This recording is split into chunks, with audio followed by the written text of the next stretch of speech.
Hello, failures. Welcome to Mr. Who Reviews. And today reviewing King of the Hill, Beer and Loathing. And in this, Peggy takes a temporary job in Alamo Beer's call center. Don't know if it's like customer servicing or what, but And Hank wants her to take the job because Alamo Beer is in a store like Megalomart and wants to find out why. She does, but she can't really say since he signed this agreement not to tell anybody any secrets of the company. Yeah, her boss will start just keeps giving her uh, free stuff and that. And yeah, one bed, what Hank trying to get her to tell. Peg does reveal that the ammo beer is trying to sell its product in Mexico and going to be back in America in 5 days. And said I promised to tell the guy, but yeah, he tells the guys.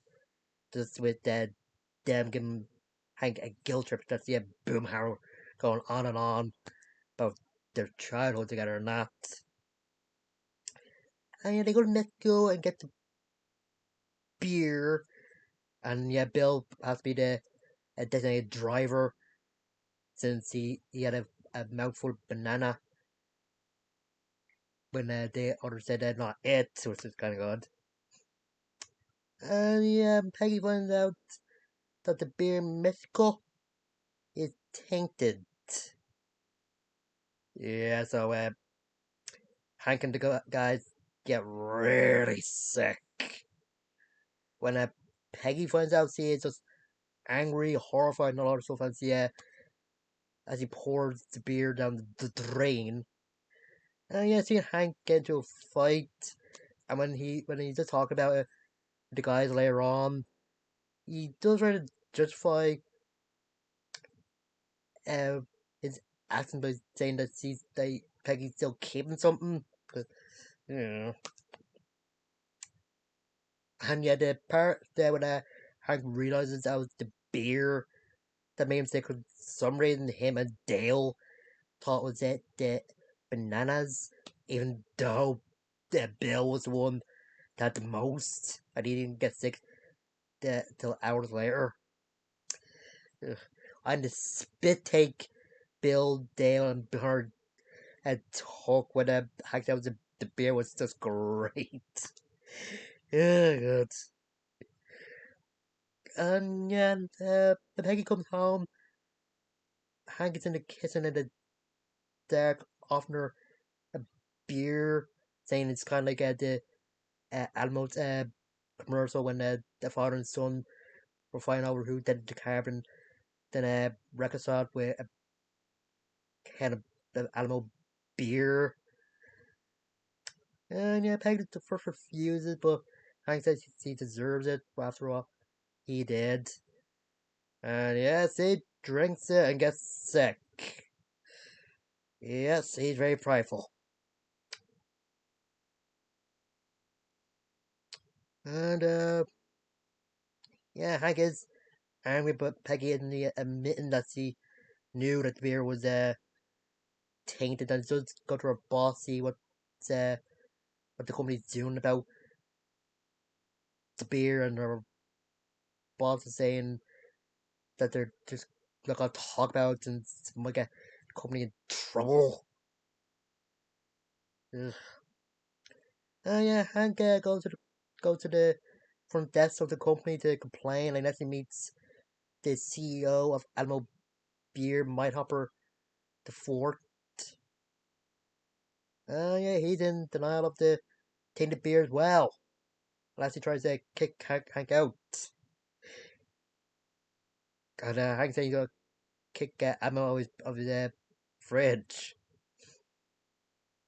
Yeah, Peg just goes to her last resort and the switching out the clean beer that all the suits of the Alamo company, having them in the office with the tainted beer. Yeah, like I think this the boss did say it has a key card that employees can use to get into nearly everywhere, but the the big boss's meeting room. Ugh, I don't know. And I don't know why she wore the sunglasses. It was just take them off, but ugh, that's me. And yeah, basically, the CEOs get a taste of their own medicine with the taste of beer. And Mindhopper before does a public apology on TV, and Hank's wondering why you couldn't do that in person, and then he and Peggy start apologizing to each other. And Hank points out the dog that's in the ad, and Peggy says that that's the fifth one because there is one that's died. And tells like it's a company secret to pass on. Yeah, yeah. And yeah, I think it's a good episode. One of the time when Peggy isn't that unstoppable, like she was saying to her boss when she first heard about educated beer that the Mexican Spanish wasn't that good. Ugh. And yeah, I think it's he only took the temporary job because she didn't feel appreciated as a substitute, since there's a scene where he's trying to photocopy 20 papers of the Spanish tests and her papers of a bike that she's selling, but turned out she needed the code for the photocopier, and the full teacher actually tells her this. I don't know. And when Bobby mentions the Alamo hotline, and Peggy saying maybe you can hear them better when you not scream my ears, and I think yeah, like Alamo ball cap stuck in his throat that one time.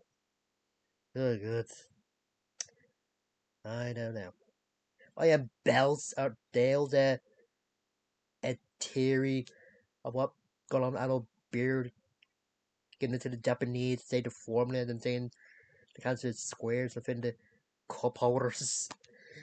And when the guys see the building bring down a beer at the beginning, and thinking that he would able to find them, and he went down to Megalomart, and the guy Bill talking to this morning saying he told him that, then Bill asked him to come to the alley with him. Ugh, I don't know. Yeah, this is a kind of good episode. Like, I do kind of the music that was playing when Peggy was trying to do a covert operation, get the beer in the CEO's meeting room was kind of good. And yeah, I guess Peggy's boss was just giving her all that stuff since he is like a temporary employee, so probably want to make her happy as can be or something. And since then Peggy wants the company to tell about the beer being tainted, and boss saying that she's once like her, but then she married in the company and had a Barry man as a husband. Ugh, don't know. Anyway, next time I'll be reviewing one of my favorite episodes I focus on Juan, where she comes, well, kind of, comes a boxer, and there's a funny one with uh, Hank trying to uh, stop her fight with Frida Foreman. Don't know. Anyway, that's layer, and remember to like, uh, subscribe, and look at my green tab. Again, see you later.